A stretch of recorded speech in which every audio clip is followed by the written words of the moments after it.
Bella Padilla nagsalita na sa relasyon ni Kim Chiu kay Paolo Avellino. Noong nakaraang araw, nagbigay ng kanyang pahayag si Bella Padilla tungkol sa ugnayan ni Kim Chiu at Paolo Avellino. Sa isang panayam kamakailan lang, ibinahagi ni Bella ang kanyang opinyon sa relasyon ng kanyang kaibigan na si Kim Chiu sa aktor na si Paolo Avellino. Ayon sa pahayag ni Bella, walang bago sa kanya ang pagiging malapit ni Kim at Paolo. Lalo na at kilala nila sa industriya bilang mga mahusay na aktor. Malinaw sa kanyang pagpapahayag na napansin niya ang pagbabago sa personalidad ni Kim simula nang magsimula silang magtrabaho ni Paolo sa isang proyekto. Binanggit din ni Bella na ang tambalang Kim at Paolo ay isa sa mga pinag-uusapan sa showbiz ngayon. Hindi rin itinago ni Bella ang kanyang suporta para sa kanilang pagkakaibigan at ang kanyang paghanga sa talento ng dalawang aktor. Sa pagtalakay ni Bella, na binigyan ng importansya ang kanyang opinyon, ipinakita niya ang pagkaunawa sa kahalagahan ng pagiging bukas at pagiging tapat sa mga kaibigan. Hindi siya nag-atubiling ipahayag ang kanyang saloobin,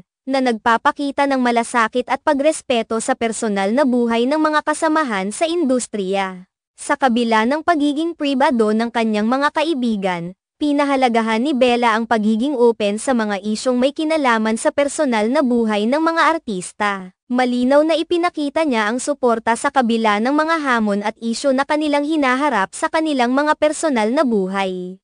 Ang pahayag ni Bella ay nagbigay diin sa kanyang pangunawa at pagpapahalaga sa kanyang kaibigan, na nagpapakita ng malasakit at pagpapahalaga sa mga taong mahalaga sa kanya. Ipinakita niya ang kanyang pagtanggap sa mga pangyayari at ang kanyang pagiging bukas sa mga usaping may kaugnayan sa showbiz. Sa huli, ipinakita ni Bella Padilla ang kanyang pagiging bukas at pagkakaroon ng malasakit sa kanyang kaibigan, na nagpapakita ng respeto sa kanilang mga desisyon at pagpapahalaga sa personal na buhay ng mga kasamahan sa industriya.